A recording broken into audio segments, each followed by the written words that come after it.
Hey guys, Lewis here at Precision Golf. Today I'm going to talk to you about how you can strike your irons and your driver consistently.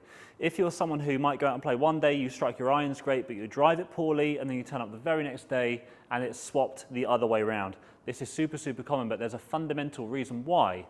I'm also going to show you a drill that you can do at home, only a few reps a day, and you will quickly find that your ball striking will get it better with both clubs, and you can keep it there consistently using a very clever app. Let's get into it. So I wanted to make this video when 3 clients on one morning came in, and it was almost scripted the way they described their problems.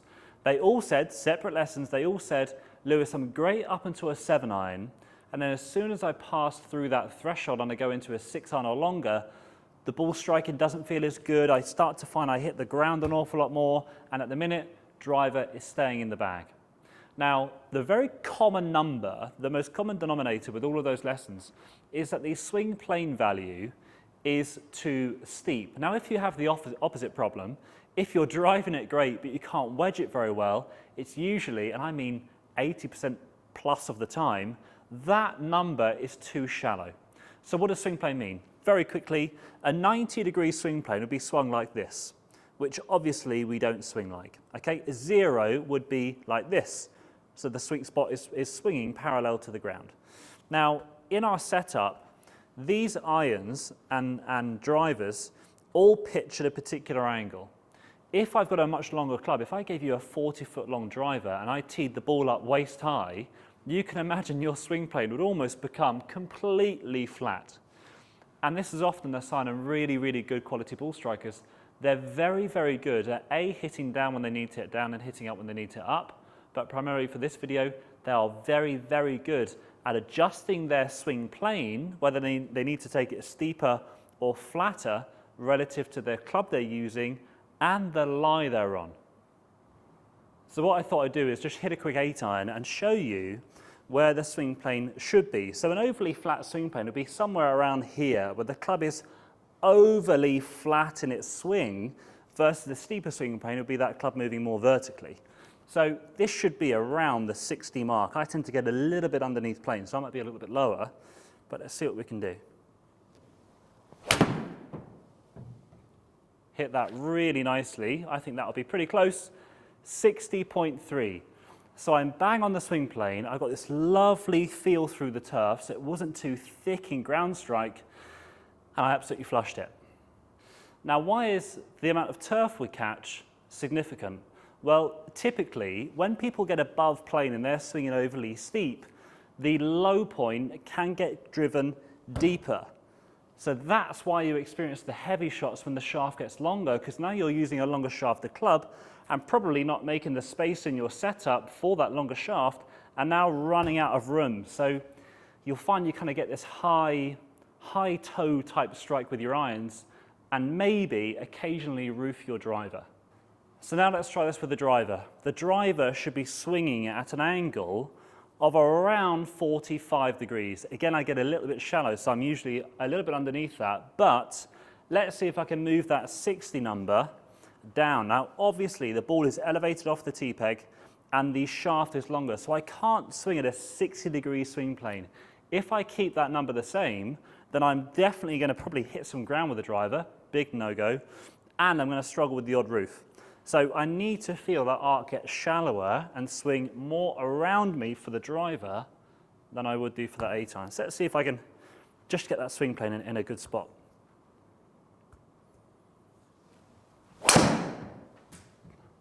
Hit that one pretty nicely.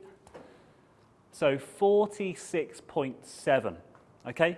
A little bit open with the face to pass, that's why it's gone off to the right. But I still found the middle, okay? Because I was able to move that 15 degrees from the 8-iron before that. So technically, what's the main reason that causes that? Now, this could go either way. If you're a good driver but a poor iron player, or a good iron player but a poor driver, you've often got a mismatch of where the center of mass of the pelvis is versus the center of mass of the chest. If you're an iron player, not a driver of the golf ball, invariably, you will have your pelvis moving away from the target as your chest stays where it is.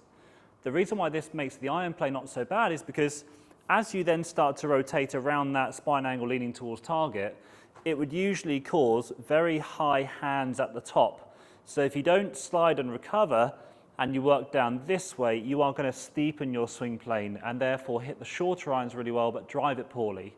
Now you can go so far the other way. You know, I have so many clients come in who are good drivers and they often get their chest, their center of their chest more to the trail side of their pelvis.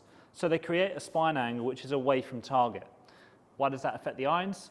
Because it can pull the low point back. One of the other points and differences is that you want to hit up on a driver, but down with an iron. Now, if your sternum and your left shoulder is moving too far across, that can be amazing for a driver. You'll hit up easily and launch it high with low spin. But when you're trying to move at a low point left, that's incredibly hard to do that when that sternum is moving too far away. Okay, so what I really prefer with my clients is to make a centered pivot. What that means to me is to have the center of the chest and the center of the pelvis stacked on top of each other. If you're a good driver, poor iron player, it's likely that your chest is moving too far to the right, and that can sometimes stem from the setup being too this way. Okay, if the pelvis is too stacked to the lead side and the pelvis is stacked on the trail side, you are going to be turning around a spine angle that's basically pointing away from target. What's the most common one? When the ball gets forward for the driver, it pulls the chest and everything more forward and we get on the opposite side. So now the sternum is stacked to in front of the pelvis. So now we're going to rotate around a spine angle which is leaning the opposite way, and that causes the high hands and the steepness I was talking about a minute ago. So getting the two masses stacked up neatly is vital. Just get into a setup. This is just an 8-iron, which I would play just forward off the middle of my stance. I'd want to hang my golf club down through the middle of my sternum like a plumb line, and if that plumb line dissects my belt buckle, I know I'm in a good spot. If you're too this way, you'll see that plumb line will fall closer to your trail leg. Too far the other way, you'll see that plumb line will fall towards your lead leg. It's a really simple checkpoint, but can make us rotate around a centered axis, making it much easier to find a low point just in front of the ball with an 8-iron, and then we can get in a little bit of tilt with the driver, and then we can start to hit up on the driver and shallow the swing plane. Now, if you are on the steeper end, one of my favorite things to do is just to grab a driver height T-peg, stick with your 8-iron, and essentially try to pick it really cleanly off the top of the T-peg. Now again, this goes back to the ball height, whether I'm on a tee or on a ball above the feet slope or ball below the feet slope, and the fact I have to change my arc and how rounded I am to suit where the ball is. So if I'm too steep with my 8-iron, I would always try to feel like that ball's higher, and as if I can pick it cleanly. I'm going to strike a little bit of T-peg, but let's see if I can just pick that fairly clean. Doesn't really matter where it goes. Okay, so hit it pretty good, to be honest. So I was able to shallow the swing plane out 52 degrees for an 8-iron. Obviously the ball's teed up, so that will be a little bit steeper when we go back off the turf. But interestingly, I didn't hit the floor, but I still had 2.5 degrees worth of downstrike. So one of the overriding points here is that the amount of turf strike you feel isn't symbolic of how much angle of attack you've had, because my club head has still been moving down into the back of the ball, but I haven't hit the floor. So the amount of turf interaction you have is just a symbol of how deep the bottom of your swing is, not whether you're hitting down or up. Doing that drill just for 5 minutes a day, okay, you can literally pretend the ball is on a bin in the back garden. You don't even need to hit a ball like it. You can just rehearse imagining a ball is waist high and trying to swing the club back and return it to the same spot. If you are too far the other way, so you're too shallow and you're a good driver, poor iron player, guess what you could do? Find a ball below the feet lie. Head onto the golf course, try and find a ball below the feet lie, or head round to the short game area and hit a couple of chip shots where you play the ball beneath you more.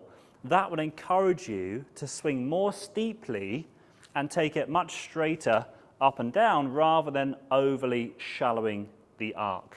So if you follow me on Instagram, you would have noticed that I paired up with an app called Swing Coach. Now, Swing Coach is going to transform how we practice. And the reason why it links to this video is because it has swing plane as one of the data points that it tracks. So you can make swings just whilst you're practicing, and it will audibly tell you when you're hitting balls, whether you are 8 underneath plane or 8 over plane. Essentially, you get a good swing feedback if you're 0. 1 or 2 is also a good score, but then it scales you up to 10.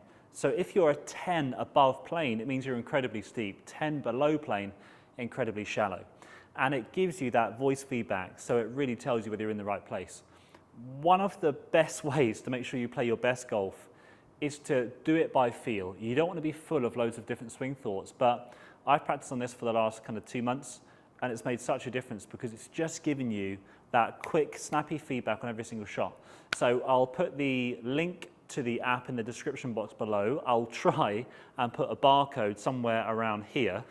If I haven't done that, didn't succeed.